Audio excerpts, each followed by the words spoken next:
আসসালামু আলাইকুম। আমি এখন আছি কুমিল্লার বিজয়পুর বাজার সদর দক্ষিণ। এই গ্রামটার নাম হলো দুর্গাপুর পূর্বপাড়া। এখানে একজন ছোট বাচ্চা ইমাম, মাত্র বয়স চলে 10, খুবই অসুস্থ। ও প্রথম অসুস্থ হওয়ার পরে ওনাকে উপজেলা নিয়ে যায়। উপজেলা ওনাকে রাখে না।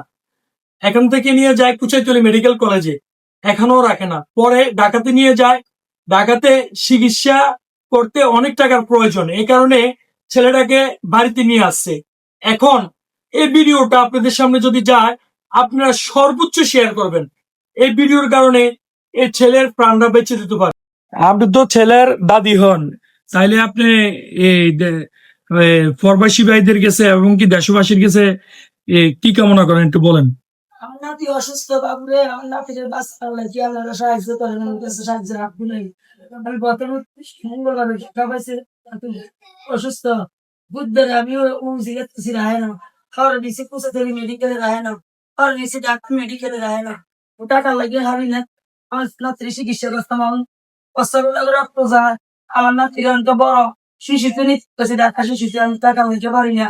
দেশ বিদেশ ভাইয়েরা আমরা সাহায্য চাচ্ছি, আমার নাতির জীবন বাঁচার লাগে প্রাণ বিক্রিয়া চাই ওনারা কাছে। আপনি কি কোনো বিকাশ নাম্বার আছে? আমার বিকাশ নগর দৌড়া আছে, কই বিকাশ নাম্বারটা দেন। বাবার শিক্ষা দেন, এখানে দেখেন, এদিকে দেখেন, স্ক্রিনে দেখেন।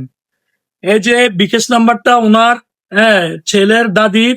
আপনারা যারাই সহযোগিতা করবেন এই নাম্বারে অবশ্যই সহযোগিতা করবেন। এই নাম্বারটা বিকাশও আছে, নগদ আছে।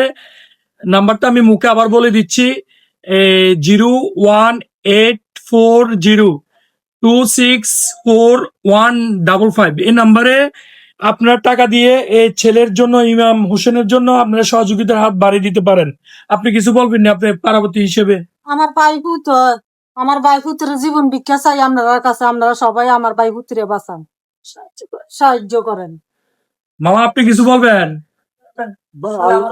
আমার বাড়িতে সবাই ব্যস্ত কালো আছে। আপনি কি সাহায্য চাচ্ছেন? সাহায্য চাচ্ছি। হ্যাঁ, আপনাদের কাছে সবাই বিকাশের মাধ্যমে আপনারা যে যেখান থেকে দেখছেন ভিডিওটা, এই ইমাম হোসেনকে বাঁচানোর জন্য বা ওর চিকিৎসার জন্য আপনারা সাহায্যের হাত বাড়িয়ে দিবেন। ধন্যবাদ সবাইকে।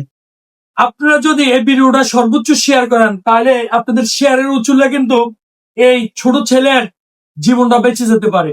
তো আশা করি সবাই এই ছোট বাচ্চাটার দিকে তাকিয়ে আপনারা এই ভিডিওটা শেয়ার করে দিবেন এবং দেশ ও বিদেশের প্রবাসী ভাইরা সাহায্যের হাত বাড়িয়ে দিবেন। ওর দাদি এখানে